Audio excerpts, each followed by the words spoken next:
세 번째 강의는 열등감을 치유하는 부부가 되어야 된다는 이런 주제입니다. 부부들과 대화를 하다 보면 열등감을 가지고 살아가는 사람들이 꽤 많은 것을 볼 수가 있어요.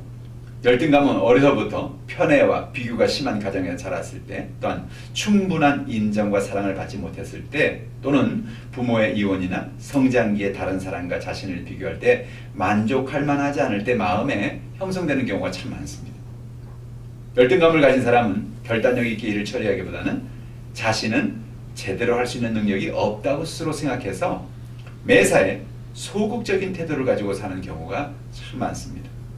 다른 사람들의 말을 쉽게 오해하고 혹은 섭섭해하고 자신의 열등감을 감추기 위해서 이해가 되지 않는 그런 행동을 해요. 그래서 열등감 많은 사람은 흔히 뭐래요? 섭섭이가 자주 온다 그런 얘기예요.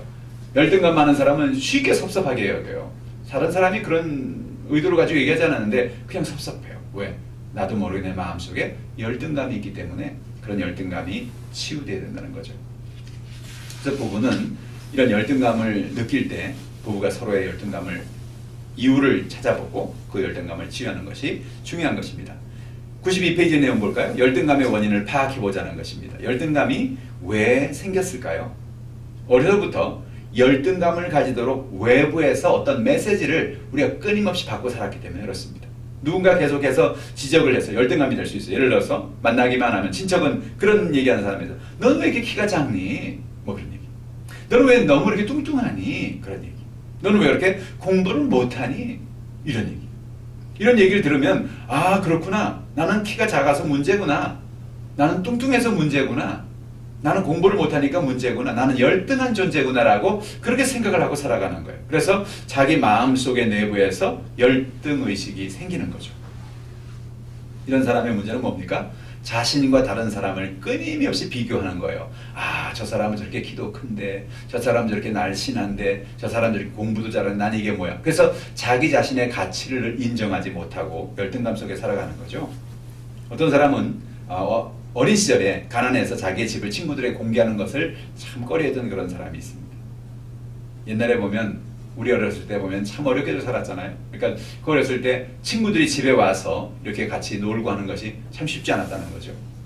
가난해서 모두가 단칸방에 살아가는 그런 환경을 친구들에게 보여주기 싫었습니다. 그래서 그런 모습을 보면서 친구들이 자신을 무시할 수도 있고 앞으로 자신과 놀아주지 않을 것이기 때문에 자기 집을 절대로 보여줄 수 없다 하는 그런 생각을 하고 있었어요. 근데 친구들이 돌아가면서 초대를 하고 자기네 집들을 이 아이만 보여주지 않는단 말이죠. 그러니까 그 눈치를 자꾸 보게 되고 혹시 우리 집 형편이 알려지면 어떻게 될까? 친구들이 나를 친구로 여기지 않을 거야 하는 어떤 그런 마음 속에서 친구들을 사귀는 것을 그만두겠다고 생각하고 친구들을 끊는 거기서 오는 또 그 큰 아픔이 있죠. 그래서 이렇게 관계를 깨어뜨리는 그런 것을 볼 수가 있어요.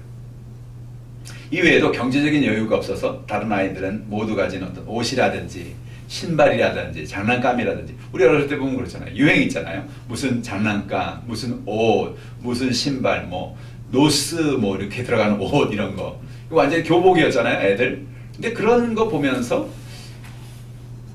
다른 아이들은 그렇게 다 입는데 나는 입지 못할 때 오는 어떤 그런 것. 또 학교에서 어떤 서클이나 클럽, 또 클럽 같은 데도 보면은 이렇게 뭐 돈 많이 들어가고 그러는 거 있잖아요. 그런 클럽이나 그런 데 들어가서 나도 하고 싶은데 우리 가정에서 그것을 서포트해 주지 못할 거야 하는 어떤 그런 것 때문에 힘들어하는 어떤 그런 열등감들, 그런 것이 생길 수가 있는 거죠. 재정적인 여유가 있어야 활동이 가능한 어떤 그런 동아리 이런 것에 활동을 포기하면서 부끄러운 어떤 그런 감정이 생기는 것입니다. 나의 외적인 모습, 가정의 환경, 그러나 그런 것들은 사실은 열등감을 가질 이유가 아니라는 거죠. 왜 그렇습니까? 사람들마다 다 다르고 사람들마다 다 형편이 다르다는 것을 인정할 필요가 있는 거예요. 그렇죠? 어떤 사람은 가난한 가정에 태어날 수도 있고 어떤 사람은 부자의 가정에 태어날 수도 있고 어떤 사람은 모든 걸 다 갖춘 가정에 태어날 수도 있고 근데 내가 그걸 선택한 게 아니잖아요. 그러니까 중요한 건 뭐냐? 그렇게 주어진 여건에서 내가 최선을 다하면 되는 거죠. 그래, 나는 내 자녀들에게 이런 아픔을 물려주지 말아야 되겠다.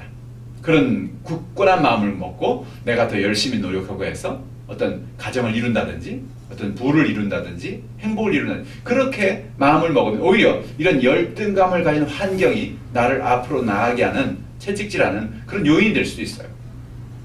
그런데 내가 그러지 못해서 나는 정말 너무나 불행해 라고만 생각하면 그건 정말로 그 마음에 큰 고통을 주는 것이죠. 물건의 소유가 사람의 가치를 결정하는 것이 아니라는 것입니다.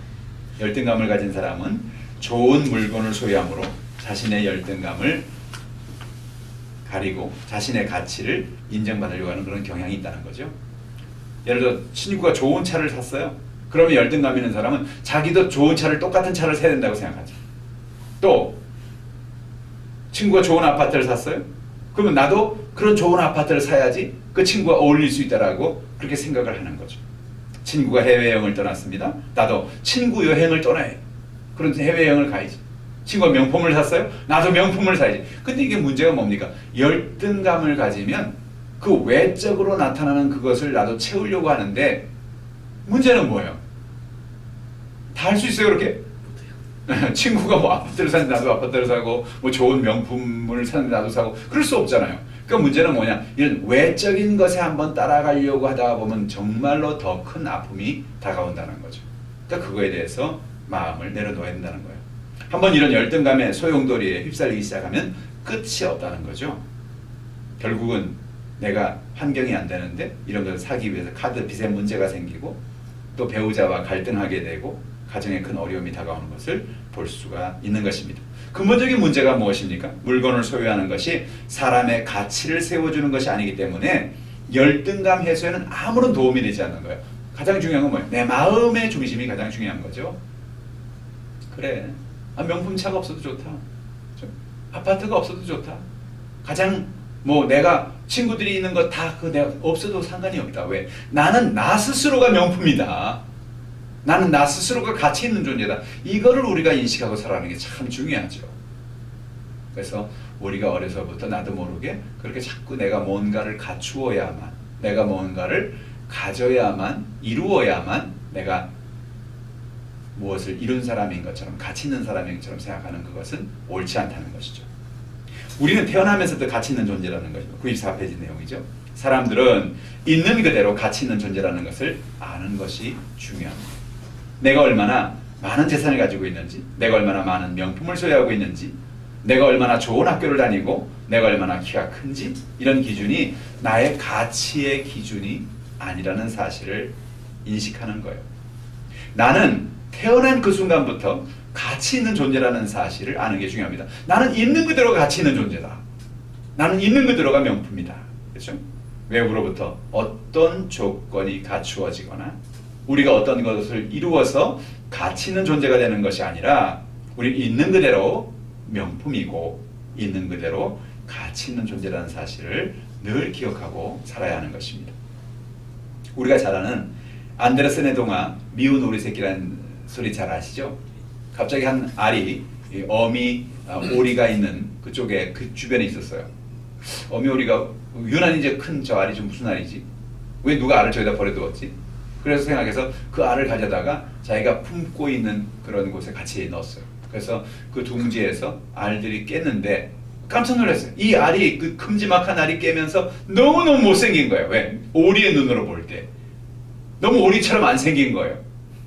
그래서 이 오리는 태어나면서부터 옆에 있는 오리들한테 그렇게 야 이렇게 못생겼냐, 몸집이 크냐 뭐 이렇게 해가지고 너무너무 불행한 그런 삶을 살았는데 점점 오리가 크면서 이제 물가에서 놀고 있는데 갑자기 하늘에서 정말 아름다운 백조떼들이 날아오면서 그 호숫가에 앉는 걸 보게 됩니다. 이야 정말 멋있다. 어떻게 저렇게 목도 길고 저렇게 아름다운 새들이 있을까라고 생각하면서 자기의 얼굴을 물에 비춰진 얼굴을 보니까 자기 얼굴이 그 새들하고 똑같이 생긴 거예요. 알고 봤더니 알은 오리알이 아니고 백조알이었던 거예요. 자기가 백조였어요.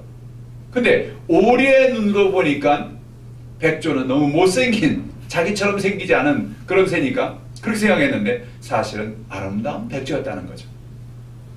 여러분 우리는요 태어나면서부터 우리 자신이 미운 오리가 아니라는 사실을 알아야 됩니다. 우리는 백조와 같은 존재다. 가치 있는 존재다. 그런 사실을 마음에 늘 인식하며 사는 저 여러분 되길 바랍니다. 자, 내가 아닌 다른 사람으로 살아가지 말자는 거예요. 96페이지입니다. 열등감 있는 사람은 자꾸 자신의 모습을 감추려는 그런 경향이 있죠. 열등감 있는 사람은 나 자신이 다른 사람에게 보여줄 만한 존재가 되지 못한다고 느끼기 때문에 열등감을 가지고 있는 자신의 모습을 자꾸 감추려고 하는 그런 경향이 있는 것을 볼 수가 있습니다. 그리고 어떻게 돼요? 매일같이 가면을 쓰고 살아가는 거죠. 생각해 보세요. 매일 가면을 쓰고 살아간다면 어떻게 했어요? 얼마나 불편하겠어요? 지금 마스크 쓰고 살아가는 것도 힘들죠? 특히 안경 쓴 사람들은 마스크 쓰고 있으면 이게 김이 올라가가지고 참 힘들잖아요. 근데 마스크 쓰고 사는 것만도 힘든데 매일 가면을, 무거운 가면을 쓰고 살아간다? 참 어려운 거죠. 얼마나 갑갑하겠습니까? 열등감 있는 사람이 자신의 모습을 감추려는 이유는 사실은 내가 드러났을 때, 나의 모습이 드러났을 때 아무도 나를 인정해주지 않을 거라는 그런 두려움 때문에 열등감 속에서 자꾸 자기를 가리려는 거예요. 나의 모습 그대로를 사람들이 안다면 모두 내게서 떠날 거고 나를 무시할 거라는 그 두려움이 그 마음에 깔려 있는 것입니다. 그러나 나의 모습 그대로 산다고 해서 아무도 달라지는 게 없어요. 사실은요, 우리만 그렇게 생각하지, 나만 그렇게 생각하지 사람들이 나에 대해서 별 생각을 안 해요. 별 신경 안 써요. 내가 무슨 옷을 입고 왔는지, 내가 무슨 색깔의 옷을 입고 있는지 사람들한테 그날 지나고 한 2, 3일 지나고 물어보면 기억한 사람 아무도 없어요. 그날 내가 뭐 입고 온지 아세요? 아무도 몰라요. 왜? 관심이 없어요. 근데 사람들이 스스로, 자기 스스로만 그렇게 생각하는 거예요. 사람들이 나를 주목하고 있을 거야. 아, 내가 이 명품이 아닌 옷을 입고 가면 사람들이 나를 보나마나 이상하게 볼 거야. 아무도 그렇게 보지 않는데 스스로 그렇게 생각하는 거죠. 그러니까 그런 마음을 우리는 변화시켜야 된다는 것입니다. 부부는 자신의 열등감의 원인을 배우자에게 고백할 필요가 있다는 거예요. 이것이 바로 대화의 중요성이죠. 자기의 마음속에 내가 왜 이렇게 열등감을 가질까? 내가 왜 이렇게 겉에 갖추어지는 것에 대해서 이렇게 신경을 쓸까? 왜 내가 이렇게 자꾸 명품을 사지 않으면 안 될 것 같은 그런 마음이 들까? 뭔가 나도 모르게 물건을 자꾸 쇼핑하고 쇼핑 중독이 되고 그래서 뭔가를 내가 자꾸 소유해야만 뭔가 마음에 평안이 있고 기쁨이 있는 것 같은 그런 생각을 살아가고 있을까? 가만히 생각해 보면 그것은 바로 나의 어린 시절과 연결되어 있다는 거예요. 내가 인정받지 못하고 내가 가치 있는 존재라고 생각하지 못하고 그래서 사람들에게 내가 뭔가를 갖추고 내가 뭔가를 그럴듯한 것을 드러내고 그렇게 살아가야만 사람들이 나를 인정할 거라는 그런 생각을 갖고 살아갈 때 우리의 마음속에 그런 연약함이 있을 수 있다는 거죠. 그래서 가장 중요한 게 뭐예요? 절대로 우리의 가치를 흔들리지 말자는 거예요. 내가 무엇을 갖춤으로 가치 있는 사람이 된 것이 아니라 나는 있는 모습 그대로 가치 있는 존재다. 나는 있는 모습 그대로 소중한 존재다. 나는 있는 모습 그대로 괜찮은 존재다. 라는 마음을 늘 마음에 새기고 살아가는 것이 중요한 것입니다. 부부는 서로의 상한 감정을 이야기하고 그 이야기를 경청해주면서 서로의 아픔을 보듬어 줄 것을 결단해야만 합니다. 그럴 때 배우자에게서 어떤 그런 말을 들을 때 그 말을 들으면서 그 마음속에 치유가 일어난다는 거죠. 배우자에게 열등감이 있다면 그 원인을 생각해보고 열등감으로 인해서 힘들어하는 배우자를 향해서 괜찮다고 말해주고 품어주는 것이 중요한 것이죠. 당신은 괜찮은 존재야. 절대 그렇게 생각할 필요 없어. 당신도 괜찮아. 당신도 괜찮은 존재, 당신도 가치 있는 사람이야 라고 그렇게 배우자가 얘기해주면 그 열등감을 가지고 있는 사람은 점점 자신의 열등감에서 치유가 임하는 거예요. 근데 정말 그렇게 열등감을 가지고 있는데 배우자가 그 열등감을 더 심하게 만들어서 이거 큰일이 나는 거죠. 그죠? 본인이 나는 정말 가치가 없는 존재고 나는 아무것도 못하는 존재고 그렇게 생각하고 있는데 배우자가 당신이 뭘 할 줄 알아? 어? 당신이 도대체 뭔데? 뭐 이렇게 얘기하면 더 큰 상처가 되는 거죠.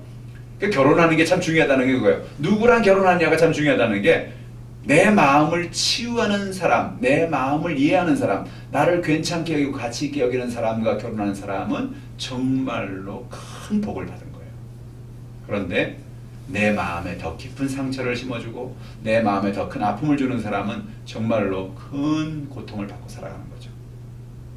그래서 결혼하기 전에 누구와 결혼할 것인가를 지난번에 우리가 공부했던 것처럼 누구와 결혼할 건가, 누구와 결혼하지 말아야 될 건가 그런 이야기처럼 내가 결혼할 사람은 나를 받아들여주고 나의 있는 모습 그대로를 품어주고 할 수 있는 사람과 결혼한다면 그 사람은 정말로 행복한 결혼 생활을 할 수가 있게 됩니다. 우리는 있는 그대로 가치 있고 세상에 하나밖에 없는 명품이라는 사실을 인정하는 것이 중요합니다. 그래서 우리는 자주 배우자들에게 서로 당신은 참 괜찮은 존재야. 당신은 참 가치 있는 사람이야. 당신 참 멋있어. 당신 참 대단해. 라는 이야기를 들려줄 필요가 있어요. 그래서 행복한 가정을 이루어가고 상한 마음을 취하며 살아가는 것입니다.